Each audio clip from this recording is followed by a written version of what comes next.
Welcome to my proposal pitch for UNE Class EDU 690. So, I'm a completely different student than I was on August 28th when I first started this research proposal. I started this research with immense trepidation and a lack of understanding of what exactly action research was and how it differs from traditional research. I have been challenged and given great feedback by Dr. Smith and my peers through discussions about how to polish my research and make it better, which I'm really immensely grateful for. This proposal was by far the most challenging aspect of my master's degree yet, and I am so immensely proud of the student that this course has motivated me to become. So, my research is focused on the decline in higher education enrollment numbers in the post COVID era. The purpose for this investigation into this problem is because, as an admissions officer at the Massachusetts College of Pharmacy and Health Sciences, I witness our application and enrollment numbers declining on an everyday basis. I have a unique role where I spend an equal amount of time working with potential applicants, as well as the program directors of faculty. So I get to hear the perspectives of both parties, and I'm given the opportunity to shift marketing efforts towards the new student demographic whilst adhering to the program's wishes of how they would like things to be held as well. So, as an enrollment team member, I'm in constant meetings about the decline in higher ed numbers. In my opinion, there's a lot of talk, but not a lot of action. I was a college student during the beginning of the pandemic and was forced to learn remotely and partake in classes online that were meant to be in person. So I know I personally felt that my education was robbed during that time, and I know that others that I spoke to felt the same. I wanted to see if this mentality is still affecting students today and how COVID protocols back in 2020 are affecting the current enrollment in the post secondary market. So, I am part of the research demographic, and I'm genuinely interested to learn more about how this era's students are making decisions and the reasoning behind them. I mainly want to see if there are actions that I can take in my role that can make the decisions process more coherent for all. As stated previously, my research surrounds the declining enrollment numbers in higher education. When I first started in higher education, there was talk about the admissions bubble bursting and the problem of low applications, coupled with hiring freezes and mass retirements in many institutions. Through my research, I have learned that surprisingly, this impending doom has been on the horizon since the early 2000s. There has been a massive lack of trust in an American education. With the labor market plateauing and staying stagnant, students do not feel like going into debt for a degree that they necessarily can never afford. COVID has expedited that enrollment decline as students have emerged from the pandemic with new expectations that colleges have not properly investigated, nor are they ready to address the DEI, financial assistance, and job guarantees questions that students have. The admissions process has not been altered in over 50 years, and if institutions do not make immediate changes, they will not survive the post COVID era. My research questions, as the practitioner, I wanted to focus on actionable steps that I can take, as well as my main inquiry into the student experience during COVID.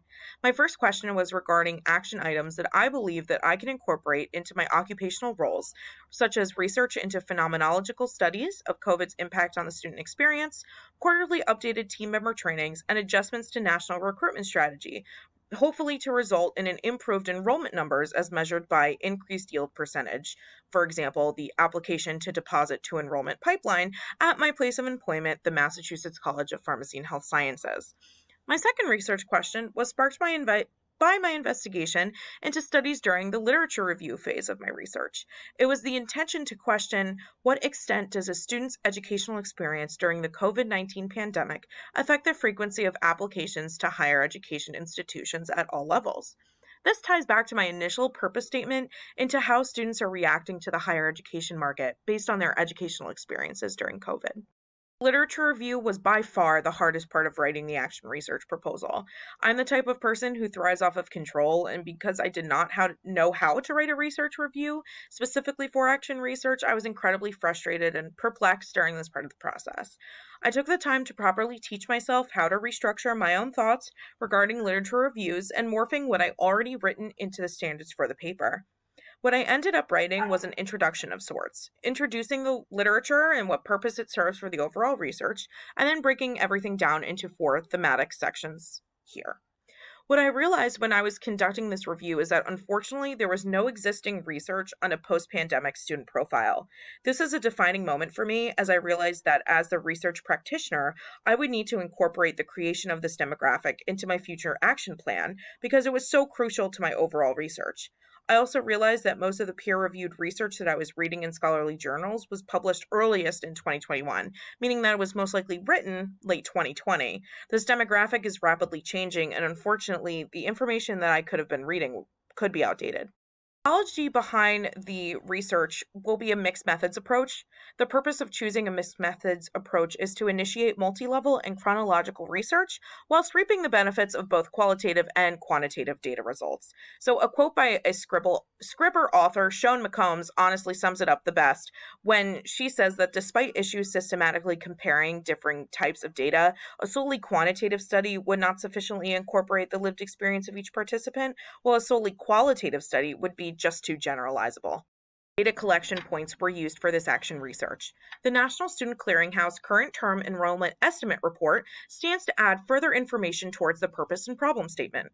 The MCPHS Salesforce reporting of the institution's national recruitment strategy helps to formulate the future action plan and action items. And the phenomenological studies add further evidence to the purpose statement as well as actions items as well. In the National Student Clearinghouse report, the important piece of data that I wanted to highlight is that enrollment in undergraduate programs for all sectors is down 4.7% in 1 year. That is a huge decrease in one full application cycle.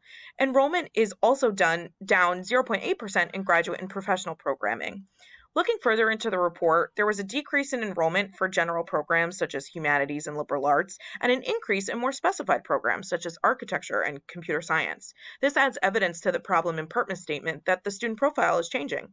The MCPHS Salesforce reporting shows that the enrollment team's national strategy results in 2021 and what they have accomplished and already accomplished for the 22 cycle. The 2021, this team took a very conservative approach and only attended 34 in-person and virtual admissions events at others universities to attract students. In 2022, the team switched to a more expansive approach and has registered to attend 95 events. So far this application cycle, due to the increase in travel, there has been a 7.8 increase in inquiries and attending a fair and 4.3 increase in professional applications. So the phenomenological data showed information that met my expectations and matched what I felt during the initial remote research. Researchers interviewed 22 students about their experience during remote learning in 2020, and the feedback that they received was that the students felt like the experience was ineffective, frustrating, and overall a waste of both their time and staff's time. The overall goal of the future action plan is to increase higher education enrollment numbers at MCPHS. The plan has the following objectives, seen here. Once the data is collected, phenomenological studies, a marketing tool called the Post-COVID Student Applicant Profile will be created in order to solidify a target market, applicant demographic, and learn more about their purchasing habits as a consumer. If the profile is created by the researcher, new staff trainings and professional development seminars will be integrated into student-facing team schedules on a quarterly basis. It is incredibly important for all members of the team to have the same brand voice and messaging when speaking with potential students. The final objective is to restructure the national recruitment strategy. Implementing the data found from the National Student Center of Research Center, it is important that MCPHS is present at more career-specific events, local community colleges, and is offering more online virtual webinars where students can glean the information necessary without having to be physically at a career fair. Data sources will be Salesforce, collecting questionnaire responses that each recruiter must fill out after each travel event. These questionnaires answers how many source materials were used, how many students were interested, how many students were in the event total, and which programs were they specifically interested in. From the virtual webinars executed on Zoom, recruiters will be able to collect quantitative data of all of their attendees of the event and their contact information. The centralized application system will provide quantitative applicant data for students who are applying for any professional program at MCPHS. With each application submitted, admissions teams are able to record the applicant's demographic information, as well as the institutions they had previously attended. The CAS data will allow the recruitment team to form a correlation between their national recruitment efforts and the number of applications received per geographic location. Summation, the decline in higher education enrollment is not a new phenomenon. This data shows that decline has already been steady since the early 2000s, and unless the unaltered admissions process changes, institutions will not survive the post-COVID era. The complications and protocols caused by COVID has led to the decrease in enrollment numbers as well. Understanding the materials and foundational information collected from the literature review, a three-pronged approach is used as a future action plan in order to raise overall enrollment numbers within the Massachusetts College of Pharmacy and Health Sciences. The plan is to continue the investigation into phenomenological research data on the impact of forced COVID-19 educational protocols on students in order to create the post-COVID student application profile, a marketing tool created by the institution in order to form their target market and applicant demographics, initiate quarter team training and professional development seminars to make sure that all student facing teams within the institution are educated about changes in the marketing demographics, and then a complete restructuring of the national recruitment strategy. If the plan is executed successfully, it is fully reasonable to expect an increase in enrollment at the Massachusetts College of Pharmacy and Health Sciences. In order to become a research practitioner within your current role, it is my recommendation that a person should fully create a mini proposal. Have a well thought out problem statement, research questions, foundational evidence, data collection plan, and future action plan to present to a supervisor or district leader. Action research is imperative in order to have education progress, if a researcher's idea is fully developed, management is more likely to support the idea and rearrange a person's role in order to allow the research to move forward.